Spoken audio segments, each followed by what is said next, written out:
Daniel chapter 1. In the 3rd year of the reign of Jehoiakim king of Judah, Nebuchadnezzar king of Babylon came to Jerusalem and besieged it. And the Lord delivered into his hand Jehoiakim king of Judah, along with some of the articles from the house of God. He carried these off to the land of Shinar, to the house of his God, where he put them in the treasury of his God. Then the king ordered Ashpenaz, the chief of his court officials, to bring in some Israelites from the royal family and the nobility, young men without blemish, handsome, gifted in all wisdom, knowledgeable, quick to understand, and qualified to serve in the king's palace, and to teach them the language and literature of the Chaldeans. The king assigned them daily provisions of the royal food and wine. They were to be trained for 3 years, after which they were to enter the king's service. Among these young men were some from Judah: Daniel, Hananiah, Mishael, and Azariah. The chief official gave them new names. To Daniel he gave the name Belteshazzar, to Hananiah Shadrach, to Mishael Meshach, and to Azariah Abednego. But Daniel made up his mind that he would not defile himself with the king's food or wine. So he asked the chief official for permission not to defile himself.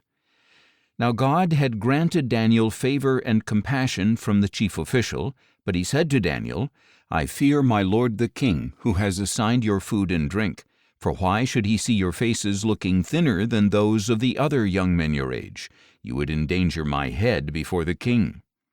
Then Daniel said to the steward, whom the chief official had appointed over Daniel, Hananiah, Mishael, and Azariah, "Please test your servants for 10 days.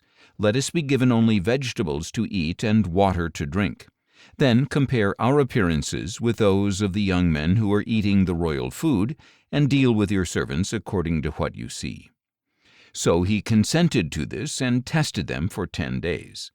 And at the end of 10 days they looked healthier and better nourished than all the young men who were eating the king's food. So the steward continued to withhold their choice food and the wine they were to drink, and he gave them vegetables instead.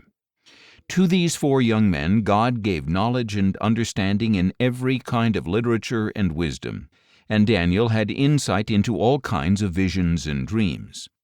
Now at the end of the time specified by the king, the chief official presented them to Nebuchadnezzar. And the king spoke with them, and among all the young men he found no one equal to Daniel, Hananiah, Mishael, and Azariah. So they entered the king's service. In every matter of wisdom and understanding about which the king consulted them, he found them 10 times better than all the magicians and enchanters in his entire kingdom.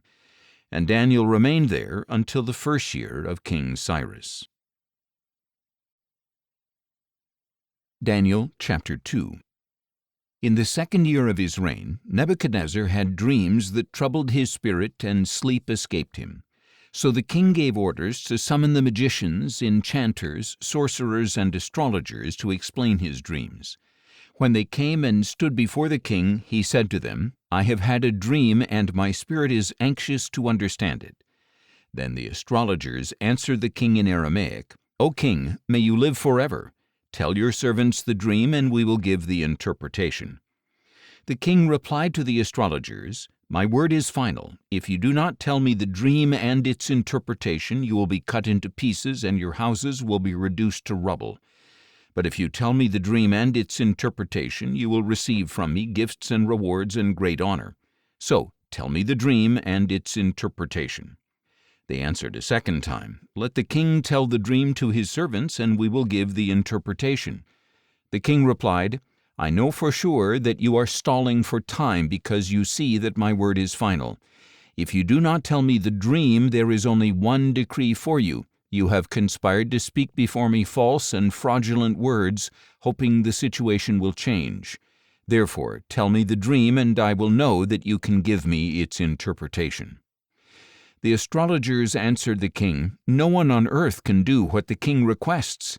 No king, however great and powerful, has ever asked anything like this of any magician, enchanter, or astrologer. What the king requests is so difficult that no one can tell it to him except the gods, whose dwelling is not with mortals." This response made the king so furious with anger that he gave orders to destroy all the wise men of Babylon.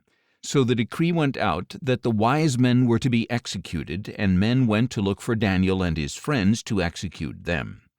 When Arioch, the commander of the king's guard, had gone out to execute the wise men of Babylon, Daniel replied with discretion and tact. "Why is the decree from the king so harsh?" he asked. At this time Arioch explained the situation to Daniel. So Daniel went in and asked the king to give him some time so that he could give him the interpretation. Then Daniel returned to his house and explained the matter to his friends Hananiah, Mishael, and Azariah, urging them to plead for mercy from the God of heaven concerning this mystery, so that Daniel and his friends would not be killed with the rest of the wise men of Babylon.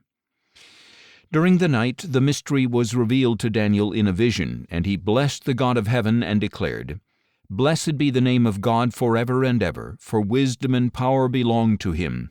He changes the times and seasons. He removes kings and establishes them. He gives wisdom to the wise and knowledge to the discerning. He reveals the deep and hidden things. He knows what lies in darkness, and light dwells with him. To you, O God of my fathers, I give thanks and praise, because you have given me wisdom and power. And now you have made known to me what we have requested, for you have made known to us the dream of the king." Therefore Daniel went to Arioch, whom the king had appointed to destroy the wise men of Babylon, and said to him, "Do not execute the wise men of Babylon. Bring me before the king, and I will give him the interpretation." Arioch hastily brought Daniel before the king, and said to him, "I have found a man among the exiles from Judah who will tell the king the interpretation." The king responded to Daniel, whose name was Belteshazzar, "Are you able to tell me what I saw in the dream as well as its interpretation?" Daniel answered the king, "No wise man, enchanter, medium, or magician can explain to the king the mystery of which he inquires. But there is a God in heaven who reveals mysteries, and he has made known to King Nebuchadnezzar what will happen in the latter days. Your dream and the visions that came into your mind as you lay on your bed were these. As you lay on your bed, O king, your thoughts turned to the future, and the revealer of mysteries made known to you what will happen. And to me this mystery has been revealed, not because I have more wisdom than any man alive, but in order that the interpretation might be made known to the king, and that you may understand the thoughts of your mind. As you, O king, were watching, a great statue appeared. A great and dazzling statue stood before you, and its form was awesome. The head of the statue was pure gold, its chest and arms were silver, its belly and thighs were bronze, its legs were iron, and its feet were part iron and part clay. As you watched, a stone was cut out, but not by human hands. It struck the statue on its feet of iron and clay and crushed them. Then the iron, clay, bronze, silver, and gold were shattered and became like chaff on the threshing floor in summer.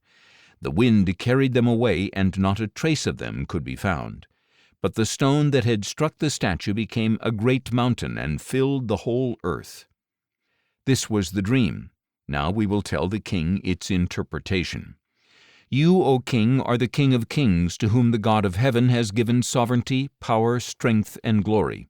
Wherever the sons of men or beasts of the field or birds of the air dwell, he has given them into your hand and has made you ruler over them all. You are that head of gold.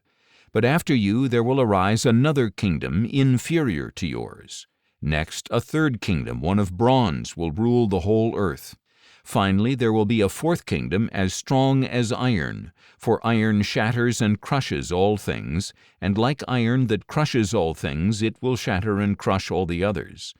And just as you saw that the feet and toes were made partly of fired clay and partly of iron, so this will be a divided kingdom, yet some of the strength of iron will be in it, just as you saw the iron mixed with clay.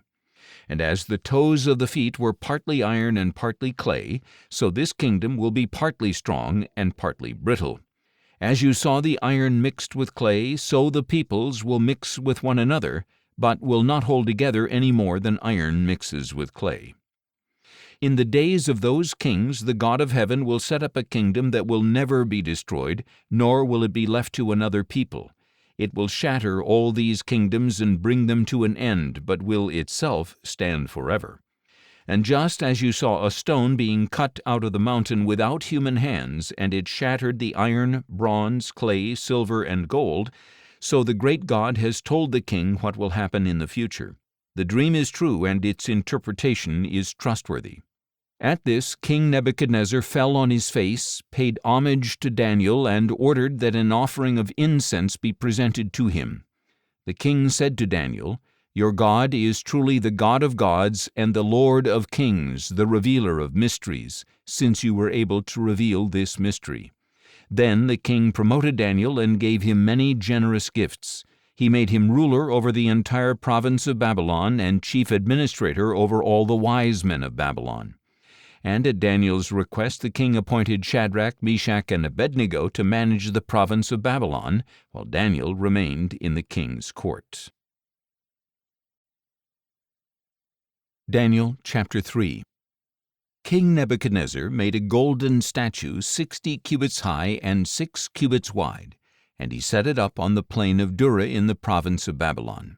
Then King Nebuchadnezzar sent word to assemble the satraps, prefects, governors, advisers, treasurers, judges, magistrates, and all the other officials of the provinces to attend the dedication of the statue he had set up.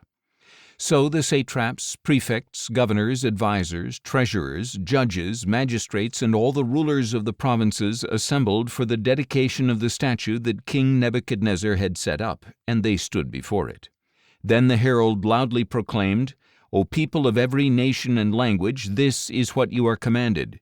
As soon as you hear the sound of the horn, flute, zither, lyre, harp, pipes, and all kinds of music, you must fall down and worship the golden statue that King Nebuchadnezzar has set up. And whoever does not fall down and worship will immediately be thrown into the blazing fiery furnace." Therefore, as soon as all the people heard the sound of the horn, flute, zither, lyre, harp, and all kinds of music, the people of every nation and language would fall down and worship the golden statue that King Nebuchadnezzar had set up. At this time some astrologers came forward and maliciously accused the Jews, saying to King Nebuchadnezzar, "O king, may you live forever. You, O king, have issued a decree that everyone who hears the sound of the horn, flute, zither, lyre, harp, pipes, and all kinds of music must fall down and worship the golden statue, and that whoever does not fall down and worship will be thrown into the blazing fiery furnace. But there are some Jews you have appointed to manage the province of Babylon, Shadrach, Meshach, and Abednego, who have ignored you, O king, and have refused to serve your gods or worship the golden statue you have set up." Then Nebuchadnezzar, furious with rage, summoned Shadrach, Meshach, and Abednego. So these men were brought before the king, and Nebuchadnezzar said to them, "Shadrach, Meshach, and Abednego, is it true that you do not serve my gods or worship the golden statue I have set up? Now, if you are ready, as soon as you hear the sound of the horn, flute, zither, lyre, harp, pipes, and all kinds of music, you must fall down and worship the statue I have made. But if you refuse to worship, you will be thrown at once into the blazing fiery furnace.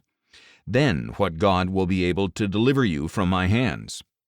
Shadrach, Meshach, and Abednego replied to the king, "O Nebuchadnezzar, we have no need to answer you in this matter.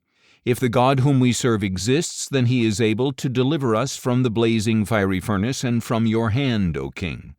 But even if he does not, let it be known to you, O king, that we will not serve your gods or worship the golden statue you have set up." At this, Nebuchadnezzar was filled with rage, and the expression on his face changed toward Shadrach, Meshach, and Abednego. He gave orders to heat the furnace 7 times hotter than usual, and he commanded some mighty men of valor in his army to tie up Shadrach, Meshach, and Abednego and throw them into the blazing fiery furnace. So they were tied up, wearing robes, trousers, turbans, and other clothes, and they were thrown into the blazing fiery furnace. The king's command was so urgent and the furnace so hot that the fiery flames killed the men who carried up Shadrach, Meshach, and Abednego. And these 3 men, Shadrach, Meshach, and Abednego, firmly bound, fell into the blazing fiery furnace. Suddenly King Nebuchadnezzar jumped up in amazement and asked his advisers, "Did we not throw 3 men firmly bound into the fire?" "Certainly, O king," they replied.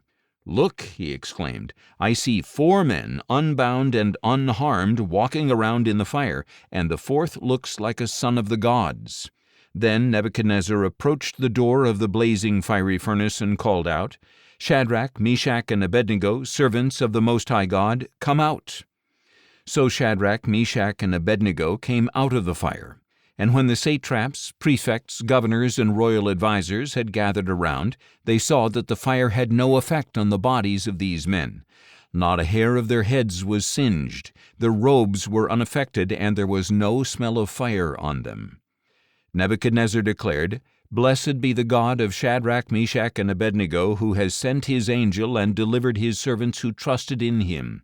They violated the king's command and risked their lives rather than serve or worship any god except their own God.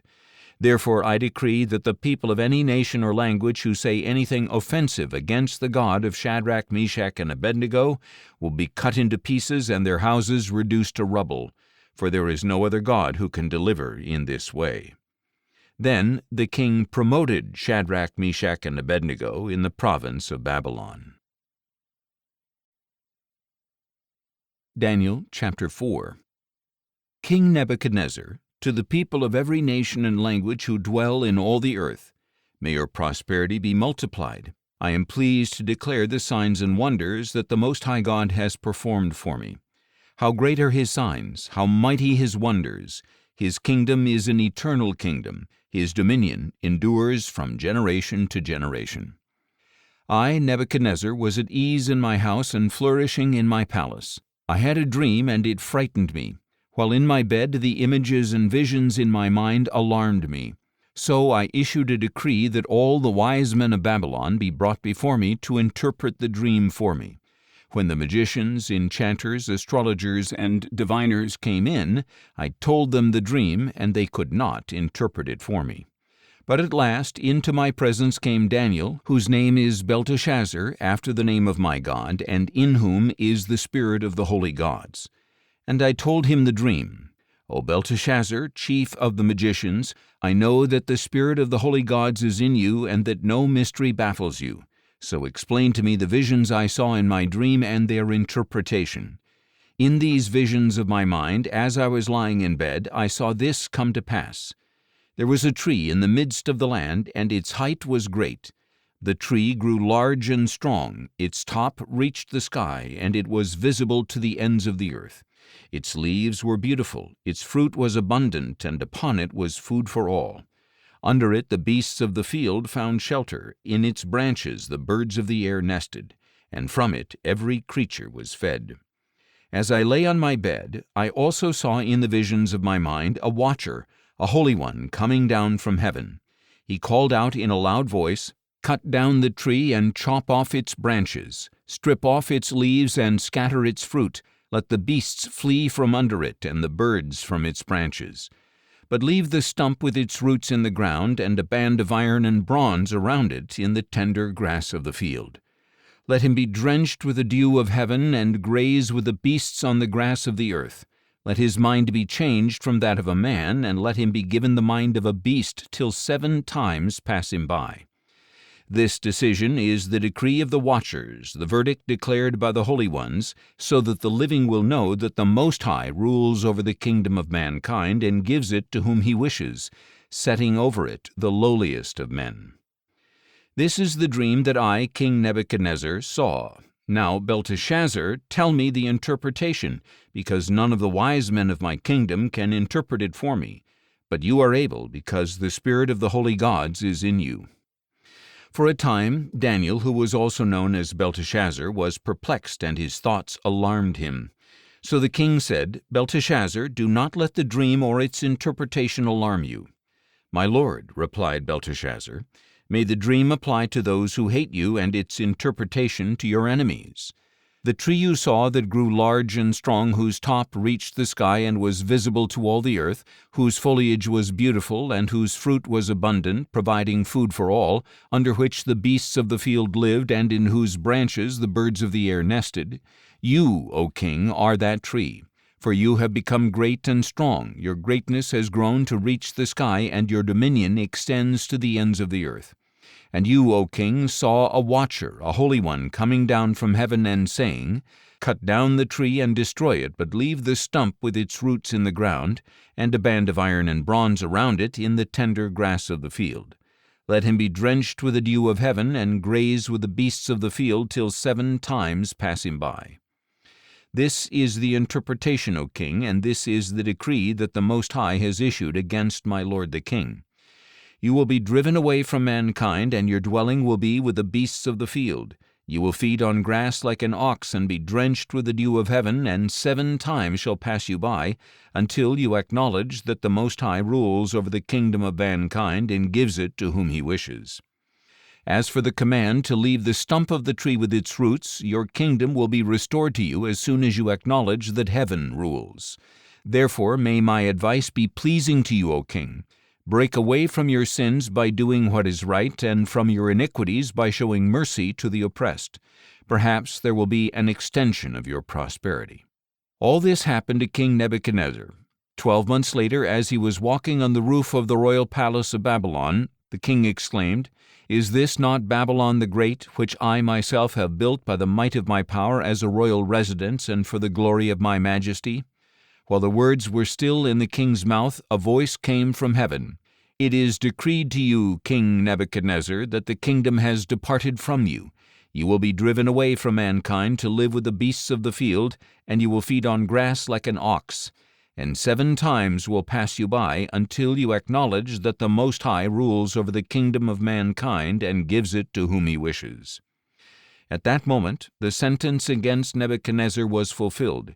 He was driven away from mankind. He ate grass like an ox, and his body was drenched with the dew of heaven, until his hair grew like the feathers of an eagle, and his nails like the claws of a bird. But at the end of those days, I, Nebuchadnezzar, looked up to heaven, and my sanity was restored to me. Then I praised the Most High, and I honored and glorified him who lives forever. For his dominion is an everlasting dominion, and his kingdom endures from generation to generation. All the peoples of the earth are counted as nothing, and he does as he pleases with the army of heaven and the peoples of the earth. There is no one who can restrain his hand or say to him, What have you done? At the same time my sanity was restored, my honor and splendor returned to me for the glory of my kingdom. My advisers and nobles sought me out, and I was restored to my throne, and surpassing greatness was added to me. Now I, Nebuchadnezzar, praise and exalt and glorify the King of heaven, for all his works are true and all his ways are just, and he is able to humble those who walk in pride. Daniel chapter 5. Later, King Belshazzar held a great feast for 1,000 of his nobles, and he drank wine with them. Under the influence of the wine, Belshazzar gave orders to bring in the gold and silver vessels that Nebuchadnezzar his father had taken from the temple in Jerusalem, so that the king could drink from them, along with his nobles, his wives, and his concubines. Thus they brought in the gold vessels that had been taken from the temple, the house of God in Jerusalem, and the king drank from them, along with his nobles, his wives, and his concubines. As they drank the wine, they praised their gods of gold and silver, bronze and iron, wood and stone. At that moment the fingers of a human hand appeared and wrote on the plaster of the wall near the lampstand in the royal palace. As the king watched the hand that was writing, his face grew pale, and his thoughts so alarmed him that his hips gave way and his knees knocked together. The king called out for the enchanters, astrologers, and diviners to be brought in, and he said to these wise men of Babylon, Whoever reads this inscription and tells me its interpretation will be clothed in purple and have a gold chain placed around his neck, and he will be made the 3rd highest ruler in the kingdom. So all the king's wise men came in, but they could not read the inscription or interpret it for him. Then King Belshazzar became even more terrified, his face grew even more pale, and his nobles were bewildered. Hearing the outcry of the king and his nobles, the queen entered the banquet hall. "O king, may you live forever," she said. "Do not let your thoughts terrify you, or your face grow pale. There is a man in your kingdom who has the spirit of the holy gods in him. In the days of your father he was found to have insight, intelligence, and wisdom like that of the gods. Your father, King Nebuchadnezzar, appointed him chief of the magicians, enchanters, astrologers, and diviners. Your own father, the king, did this because Daniel, the one he named Belteshazzar, was found to have an extraordinary spirit as well as knowledge, understanding, and the ability to interpret dreams, explain riddles, and solve difficult problems. Summon Daniel, therefore, and he will give you the interpretation." So Daniel was brought before the king, who asked him, "Are you, Daniel, one of the exiles my father the king brought from Judah? I have heard that the spirit of the gods is in you, and that you have insight, intelligence, and extraordinary wisdom. Now the wise men and enchanters were brought before me to read this inscription and interpret it for me, but they could not give its interpretation. But I have heard about you that you are able to give interpretations and solve difficult problems. Therefore, if you can read this inscription and give me its interpretation, you will be clothed in purple and have a gold chain placed around your neck, and you will be made the third highest ruler in the kingdom." In response, Daniel said to the king, "You may keep your gifts for yourself and give your rewards to someone else. Nevertheless, I will read the inscription for the king and interpret it for him. As for you, O king, the Most High God gave your father Nebuchadnezzar sovereignty and greatness, glory and honor. Because of the greatness that he bestowed on him, the people of every nation and language trembled in fear before him. He killed whom he wished and kept alive whom he wished. He exalted whom he wished and humbled whom he wished. But when his heart became arrogant and his spirit was hardened with pride, he was deposed from his royal throne, and his glory was taken from him. He was driven away from mankind, and his mind was like that of a beast. He lived with the wild donkeys and ate grass like an ox, and his body was drenched with the dew of heaven until he acknowledged that the Most High God rules over the kingdom of mankind, setting over it whom he wishes. But you, his son, O Belshazzar, have not humbled your heart, even though you knew all this. Instead, you have exalted yourself against the Lord of heaven. The vessels from his house were brought to you, and as you drank wine from them with your nobles, wives, and concubines, you praised your gods of silver and gold, bronze and iron, wood and stone, which cannot see or hear or understand. But you have failed to glorify the God who holds in his hand your very breath and all your ways. Therefore he sent the hand that wrote the inscription. Now this is the inscription that was written: Mene, Mene, Tekel, Parsin. And this is the interpretation of the message. Mene means that God has numbered the days of your reign and brought it to an end. Tekel means that you have been weighed on the scales and found deficient. Peres means that your kingdom has been divided and given over to the Medes and Persians. Then Belshazzar gave the command, and they clothed Daniel in purple, placed a gold chain around his neck, and proclaimed him the third highest ruler in the kingdom. That very night Belshazzar, king of the Chaldeans, was slain, and Darius the Mede received the kingdom at the age of 62. Daniel chapter 6. Now it pleased Darius to appoint 120 satraps to rule throughout the kingdom, and over them 3 administrators, including Daniel, to whom these satraps were accountable, so that the king would not suffer loss.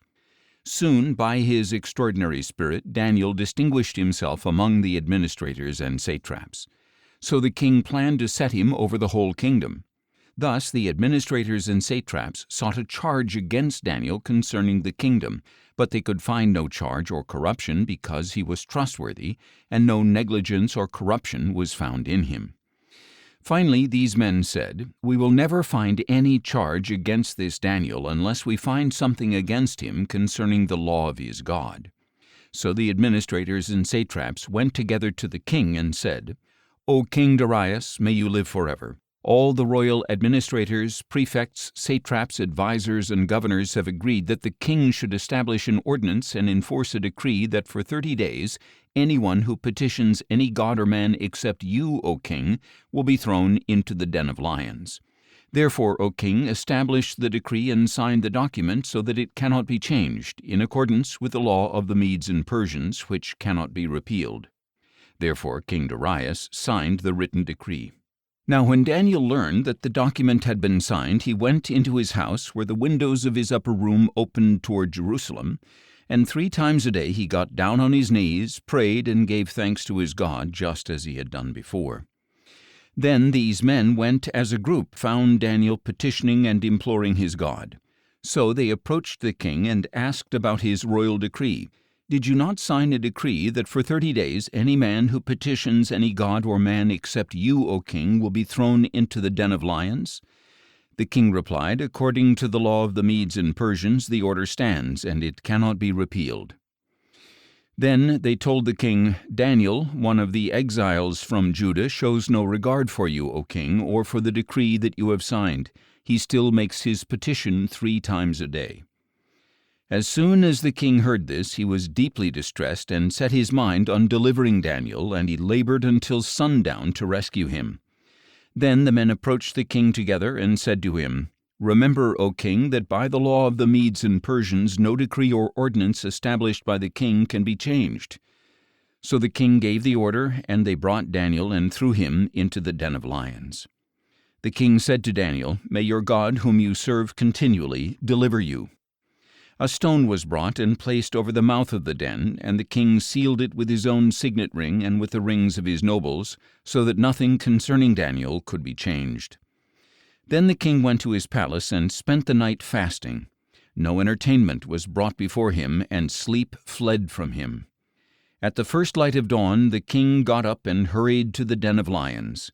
When he reached the den, he cried out in a voice of anguish, "O Daniel, servant of the living God, has your God, whom you serve continually, been able to deliver you from the lions?" Then Daniel replied, "O king, may you live forever. My God sent his angel and shut the mouths of the lions. They have not hurt me, for I was found innocent in his sight, and I have done no wrong against you, O king." The king was overjoyed and gave orders to lift Daniel out of the den, and when Daniel was lifted out of the den, no wounds whatsoever were found on him, because he had trusted in his God. At the command of the king, the men who had falsely accused Daniel were brought and thrown into the den of lions, they and their children and wives. And before they had reached the bottom of the den, the lions overpowered them and crushed all their bones. Then King Darius wrote to the people of every nation and language throughout the land, "May your prosperity abound. I hereby decree that in every part of my kingdom men are to tremble in fear before the God of Daniel. For he is the living God, and he endures forever. His kingdom will never be destroyed, and his dominion will never end. He delivers and rescues. He performs signs and wonders in the heavens and on the earth, for he has rescued Daniel from the power of the lions." So Daniel prospered during the reign of Darius and the reign of Cyrus the Persian. Daniel chapter 7. In the first year of the reign of Belshazzar over Babylon, Daniel had a dream, and visions passed through his mind as he lay on his bed. He wrote down the dream, and this is the summary of his account. Daniel declared, "In my vision in the night I looked, and suddenly the 4 winds of heaven were churning up the great sea. Then 4 great beasts came up out of the sea, each one different from the others. The first beast was like a lion, and it had the wings of an eagle. I watched until its wings were torn off, and it was lifted up from the ground and made to stand on 2 feet like a man, and given the mind of a man. Suddenly another beast appeared, which looked like a bear. It was raised up on one of its sides, and it had 3 ribs in its mouth between its teeth. So it was told, 'Get up and gorge yourself on flesh.' Next, as I watched, another beast appeared. It was like a leopard, and on its back it had 4 wings like those of a bird. The beast also had 4 heads, and it was given authority to rule. After this, as I watched in my vision in the night, suddenly a 4th beast appeared, and it was terrifying, dreadful, and extremely strong, with large iron teeth. It devoured and crushed, then it trampled underfoot whatever was left. It was different from all the beasts before it, and it had 10 horns. While I was contemplating the horns, suddenly another horn, a little one, came up among them, and 3 of the first horns were uprooted before it. This horn had eyes like those of a man, and a mouth that spoke words of arrogance. As I continued to watch, thrones were set in place, and the Ancient of Days took his seat. His clothing was white as snow, and the hair of his head was like pure wool. His throne was flaming with fire, and its wheels were all ablaze. A river of fire was flowing, coming out from his presence. Thousands upon thousands attended him, and myriads upon myriads stood before him. The court was convened, and the books were opened. Then I kept watching because of the arrogant words the horn was speaking. As I continued to watch, the beast was slain, and its body was destroyed and thrown into the blazing fire. As for the rest of the beasts, their dominion was removed, but they were granted an extension of life for a season and a time. In my vision in the night I continued to watch, and I saw one like the Son of Man coming with the clouds of heaven. He approached the Ancient of Days and was led into his presence. And he was given dominion, glory, and kingship, that the people of every nation and language should serve him. His dominion is an everlasting dominion that will not pass away, and his kingdom is one that will never be destroyed. I, Daniel, was grieved in my spirit, and the visions in my mind alarmed me. I approached one of those who were standing there, and I asked him the true meaning of all this. So he told me the interpretation of these things. These 4 great beasts are 4 kings who will arise from the earth, but the saints of the Most High will receive the kingdom and possess it forever, yes, forever and ever. Then I wanted to know the true meaning of the 4th beast, which was different from all the others, extremely terrifying, devouring and crushing with iron teeth and bronze claws, then trampling underfoot whatever was left. I also wanted to know about the 10 horns on its head and the other horn that came up, before which 3 of them fell, the horn whose appearance was more imposing than the others, with eyes and with a mouth that spoke words of arrogance. As I watched, this horn was waging war against the saints and prevailing against them, until the Ancient of Days arrived and pronounced judgment in favor of the saints of the Most High, and the time came for them to possess the kingdom. This is what he said. The 4th beast is a 4th kingdom that will appear on the earth, different from all the other kingdoms, and it will devour the whole earth, trample it down, and crush it. And the 10 horns are 10 kings who will rise from this kingdom. After them another king, different from the earlier ones, will rise and subdue 3 kings. He will speak out against the Most High and oppress the saints of the Most High, intending to change the appointed times and laws. And the saints will be given into his hand for a time, and times, and half a time. But the court will convene, and his dominion will be taken away and completely destroyed forever. Then the sovereignty, dominion, and greatness of the kingdoms under all of heaven will be given to the people, the saints of the Most High. His kingdom will be an everlasting kingdom, and all rulers will serve and obey him. Thus ends the matter. As for me, Daniel, my thoughts troubled me greatly, and my face turned pale, but I kept the matter to myself. Daniel chapter 8. In the 3rd year of the reign of King Belshazzar, a vision appeared to me, Daniel, subsequent to the one that had appeared to me earlier. And in the vision I saw myself in the citadel of Susa in the province of Elam. I saw in the vision that I was beside the Ulai Canal. Then I lifted up my eyes and saw a ram with 2 horns standing beside the canal. The horns were long, but one was longer than the other, and the longer one grew up later. I saw the ram charging toward the west and the north and the south. No animal could stand against him, and there was no deliverance from his power. He did as he pleased and became great. As I was contemplating all this, suddenly a goat with a prominent horn between his eyes came out of the west, crossing the surface of the entire earth without touching the ground. He came toward the 2-horned ram I had seen standing beside the canal and rushed at him with furious power. I saw him approach the ram in a rage against him, and he struck the ram and shattered his 2 horns. The ram was powerless to stand against him, and the goat threw him to the ground and trampled him, and no one could deliver the ram from his power. Thus the goat became very great, but at the height of his power his large horn was broken off, and 4 prominent horns came up in its place, pointing toward the 4 winds of heaven. From one of these horns a little horn emerged and grew extensively toward the south and the east and toward the beautiful land. It grew as high as the host of heaven, and it cast down some of the host and some of the stars to the earth and trampled them. It magnified itself even to the prince of the host.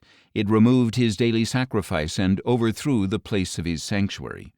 And in the rebellion the host and the daily sacrifice were given over to the horn, and it flung truth to the ground and prospered in whatever it did. Then I heard a Holy One speaking, and another Holy One said to him, How long until the fulfillment of the vision of the daily sacrifice, the rebellion that causes desolation, and the surrender of the sanctuary and of the host to be trampled? He said to me, It will take 2,300 evenings and mornings, then the sanctuary will be properly restored. While I, Daniel, was watching the vision and trying to understand it, there stood before me one having the appearance of a man. And I heard the voice of a man calling from between the banks of the Uli, Gabriel, explain the vision to this man. As he came near to where I stood, I was terrified and fell face down. Son of man, he said to me, understand that the vision concerns the time of the end. While he was speaking with me, I fell into a deep sleep with my face to the ground. Then he touched me, helped me to my feet, and said, Behold, I will make known to you what will happen in the latter time of wrath, because it concerns the appointed time of the end. The two-horned ram that you saw represents the kings of Media and Persia. The shaggy goat represents the king of Greece, and the large horn between his eyes is the first king. The 4 horns that replaced the broken one represent 4 kingdoms that will rise from that nation, but will not have the same power. In the latter part of their reign, when the rebellion has reached its full measure, an insolent king, skilled in intrigue, will come to the throne. His power will be great, but it will not be his own. He will cause terrible destruction and succeed in whatever he does. He will destroy the mighty men along with the holy people. Through his craft and by his hand he will cause deceit to prosper, and in his own mind he will make himself great. In a time of peace he will destroy many, and he will even stand against the Prince of Princes. Yet he will be broken off, but not by human hands. The vision of the evenings and the mornings that has been spoken is true. Now you must seal up the vision, for it concerns the distant future. I, Daniel, was exhausted and lay ill for days. Then I got up and went about the king's business. I was confounded by the vision. It was beyond understanding. Daniel chapter 9. In the first year of Darius, son of Xerxes, a Mede by descent, who was made ruler over the kingdom of the Chaldeans, in the first year of his reign, I, Daniel, understood from the sacred books, according to the word of the Lord to Jeremiah the prophet, that the desolation of Jerusalem would last 70 years. So I turned my attention to the Lord God to seek him by prayer and petition, with fasting, sackcloth, and ashes. And I prayed to the Lord my God and confessed, O Lord, the great and awesome God who keeps his covenant of loving devotion to those who love him and keep his commandments, we have sinned and done wrong. We have acted wickedly and rebelled. We have turned away from your commandments and ordinances. We have not listened to your servants the prophets who spoke in your name to our kings, leaders, and fathers, and to all the people of the land. To you, O Lord, belongs righteousness, but this day we are covered with shame. The men of Judah, the people of Jerusalem, and all Israel near and far, in all the countries to which you have driven us because of our unfaithfulness to you. O Lord, we are covered with shame, our kings, our leaders, and our fathers, because we have sinned against you. To the Lord our God belong compassion and forgiveness, even though we have rebelled against him and have not obeyed the voice of the Lord our God to walk in his laws, which he set before us through his servants the prophets. All Israel has transgressed your law and turned away, refusing to obey your voice. So the oath and the curse written in the law of Moses, the servant of God, has been poured out on us, because we have sinned against you. You have carried out the words spoken against us and against our rulers by bringing upon us a great disaster. For under all of heaven nothing has ever been done like what has been done to Jerusalem. Just as it is written in the law of Moses, all this disaster has come upon us, yet we have not sought the favor of the Lord our God by turning from our iniquities and giving attention to your truth. Therefore the Lord has kept the calamity in store and brought it upon us. For the Lord our God is righteous in all he does, yet we have not obeyed his voice. Now, O Lord our God, who brought your people out of the land of Egypt with a mighty hand, and who made for yourself a name renowned to this day, we have sinned, we have acted wickedly. O Lord, in keeping with all your righteous acts, I pray that your anger and wrath may turn away from your city Jerusalem, your holy mountain. For because of our sins and the iniquities of our fathers, Jerusalem and your people are a reproach to all around us. So now, our God, hear the prayers and petitions of your servant. For your sake, O Lord, cause your face to shine upon your desolate sanctuary. Incline your ear, O my God, and hear. Open your eyes and see the desolation of the city that bears your name. For we are not presenting our petitions before you because of our righteous acts, but because of your great compassion. O Lord, listen. O Lord, forgive. O Lord, hear and act. For your sake, O my God, do not delay, because your city and your people bear your name. While I was speaking, praying, confessing my sin and that of my people Israel, and presenting my petition before the Lord my God concerning his holy mountain, while I was still praying, Gabriel, the man I had seen in the earlier vision, came to me in swift flight about the time of the evening sacrifice. He instructed me and spoke with me, saying, O Daniel, I have come now to give you insight and understanding. At the beginning of your petitions an answer went out, and I have come to tell you, for you are highly precious. So consider the message and understand the vision. 70 weeks are decreed for your people and your holy city to stop their transgression, to put an end to sin, to make atonement for iniquity, to bring in everlasting righteousness, to seal up vision and prophecy, and to anoint the most holy place. Know and understand this: from the issuance of the decree to restore and rebuild Jerusalem until the Messiah, the Prince, there will be 7 weeks and 62 weeks. It will be rebuilt with streets and a trench, but in times of distress. Then after the 62 weeks, the Messiah will be cut off and will have nothing. Then the people of the Prince who is to come will destroy the city and the sanctuary. The end will come like a flood, and until the end there will be war. Desolations have been decreed. And he will confirm a covenant with many for 1 week. But in the middle of the week he will put an end to sacrifice and offering.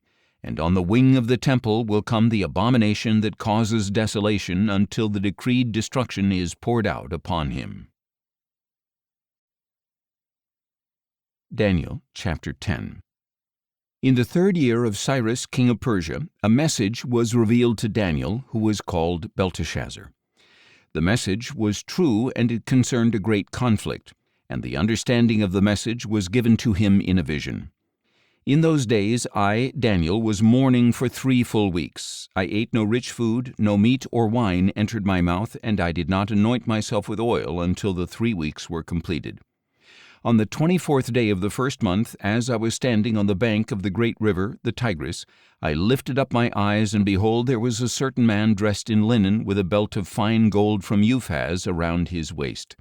His body was like beryl, his face like the brilliance of lightning, his eyes like flaming torches, his arms and legs like the gleam of polished bronze, and his voice like the sound of a multitude. Only I, Daniel, saw the vision. The men with me did not see it, but a great terror fell upon them, and they ran and hid themselves. So I was left alone, gazing at this great vision. No strength remained in me. My face grew deathly pale, and I was powerless. I heard the sound of his words, and as I listened, I fell into a deep sleep with my face to the ground. Suddenly a hand touched me and set me trembling on my hands and knees. He said to me, Daniel, you are a man who is highly precious. Consider carefully the words that I am about to say to you. Stand up, for I have now been sent to you. And when he had said this to me, I stood up, trembling. Do not be afraid, Daniel, he said, for from the first day that you purposed to understand and to humble yourself before your God, your words were heard, and I have come in response to them. However, the prince of the kingdom of Persia opposed me for 21 days. Then Michael, one of the chief princes, came to help me, for I had been left there with the kings of Persia. Now I have come to explain to you what will happen to your people in the latter days, for the vision concerns those days. While he was speaking these words to me, I set my face toward the ground and became speechless. And suddenly one with the likeness of a man touched my lips, and I opened my mouth and said to the one standing before me, My Lord, because of the vision I am overcome with anguish, and I have no strength. How can I, your servant, speak with you, my Lord? Now I have no strength, nor is any breath left in me. Again the one with the likeness of a man touched me and strengthened me. Do not be afraid, you who are highly precious, he said. Peace be with you. Be strong now. Be very strong. As he spoke with me, I was strengthened and said, Speak, my Lord, for you have strengthened me. Do you know why I have come to you? He said. I must return at once to fight against the prince of Persia, and when I have gone forth, behold, the prince of Greece will come. But first I will tell you what is inscribed in the book of truth. Yet no one has the courage to support me against these, except Michael, your prince. Daniel chapter 11. And I, in the first year of Darius the Mede, stood up to strengthen and protect him. Now then, I will tell you the truth. 3 more kings will arise in Persia, and then a 4th, who will be far richer than all the others. By the power of his wealth he will stir up everyone against the kingdom of Greece. Then a mighty king will arise, who will rule with great authority and do as he pleases. But as soon as he is established, his kingdom will be broken up and parceled out toward the 4 winds of heaven. It will not go to his descendants, nor will it have the authority with which he ruled, because his kingdom will be uprooted and given to others. The king of the south will grow strong, but one of his commanders will grow even stronger and will rule his own kingdom with great authority.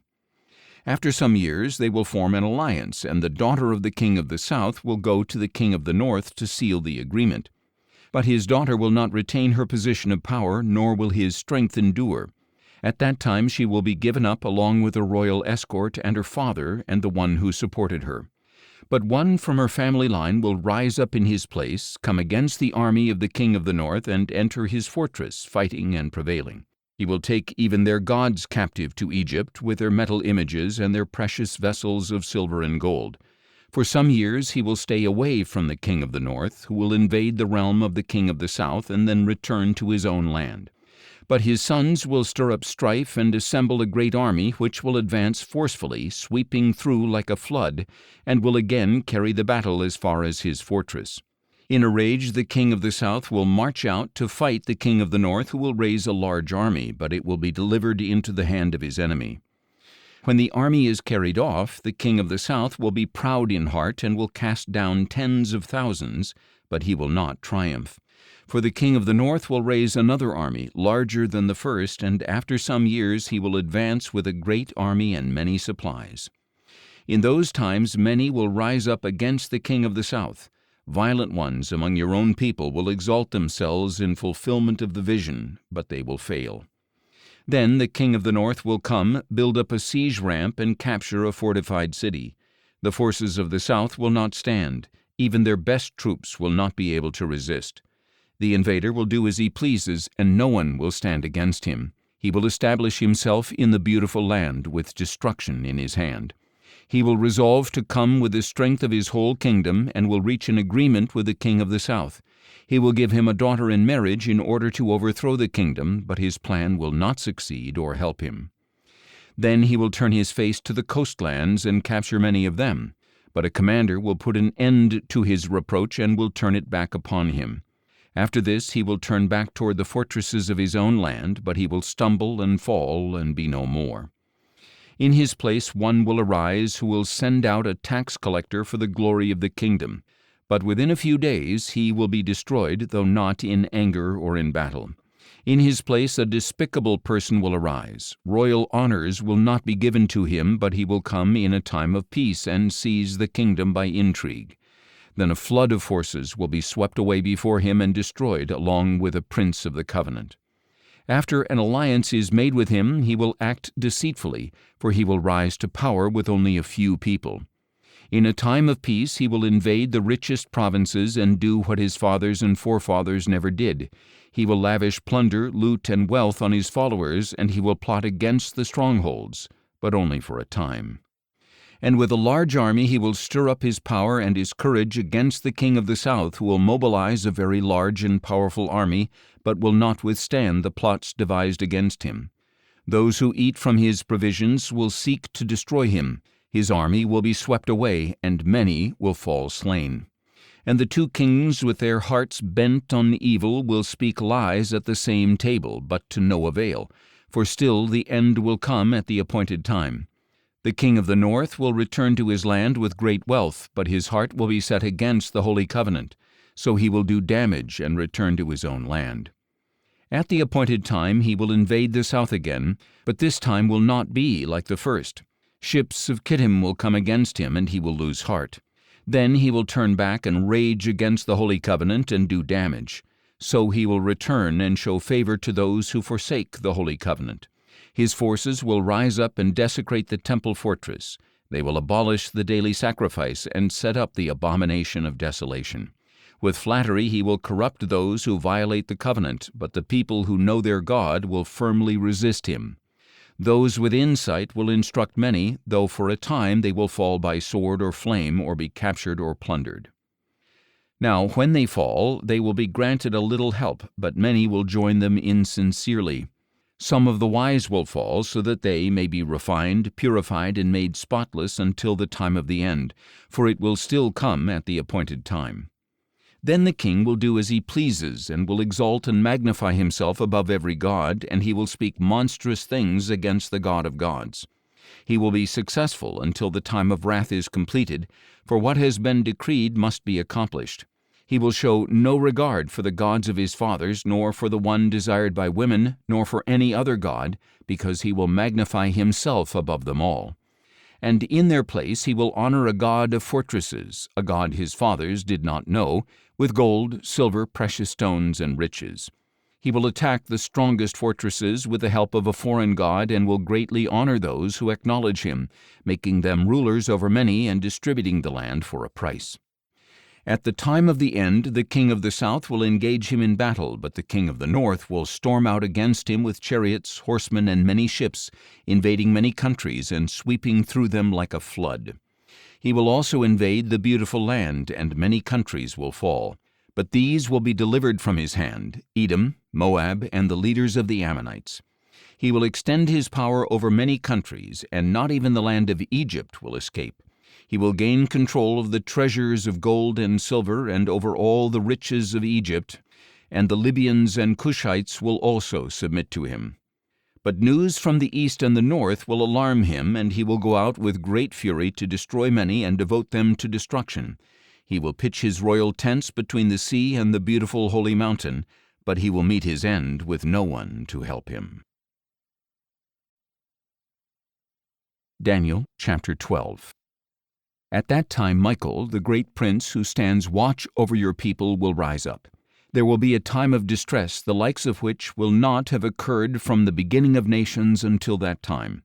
But at that time your people, everyone whose name is found written in the book, will be delivered. And many who sleep in the dust of the earth will awake, some to everlasting life, but others to shame and everlasting contempt. Then the wise will shine like the brightness of the heavens, and those who lead many to righteousness will shine like the stars forever and ever. But you, Daniel, shut up these words and seal the book until the time of the end. Many will roam to and fro, and knowledge will increase. Then I, Daniel, looked and saw two others standing there, one on this bank of the river and one on the opposite bank. One of them said to the man dressed in linen, who was above the waters of the river, "How long until the fulfillment of these wonders?"